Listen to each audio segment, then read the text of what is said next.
And it continues, by the way, as we head to the bunker and join Stephen Goldman of the PinstripeBible.com. Want to get your thoughts on it. Do you put Job in the bullpen or in the starting rotation, Stephen? No, I start him. I think that those 150 innings, even if it's just 150 innings, at the level that he can give it to you is going to be so valuable. Don't forget that so many managers use their relievers to the saves rule, not using them in the tightest situations, which means a good number of Job's innings will be wasted.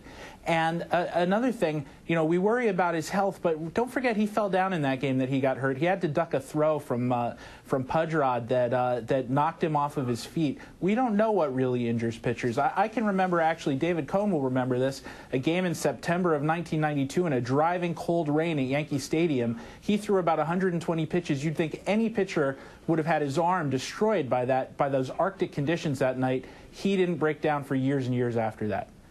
You remember that game, David? Did you enjoy that game? Well, I remember several high pitch count games, without a doubt. You know, starting pitching is such a valuable commodity, you know, and if Job has got a chance to be a frontline starter, I agree, you have to take that opportunity to see if he can do it. It's easy to pull the ripcord and put him right back in the bullpen where he's already proven himself. Let's get back to the bunkers. Stephen, what else are your readers talking about right now?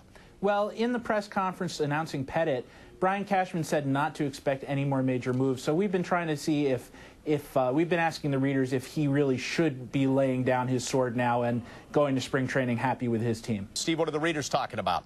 Well, as I alluded to before, Brian Cashman said that there weren't any more major moves coming. The question is, has he really solved everything that needs to be solved?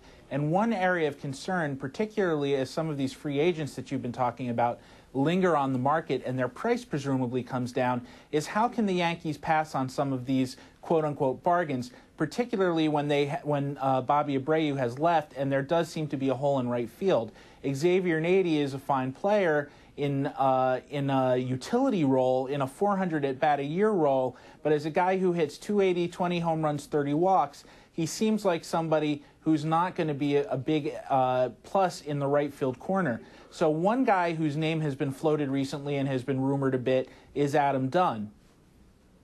All right, so Dunn is a possibility. Stephen, thanks. We can check out more at PinstripeBible.com. Appreciate that. And, of course, we'll see you next week.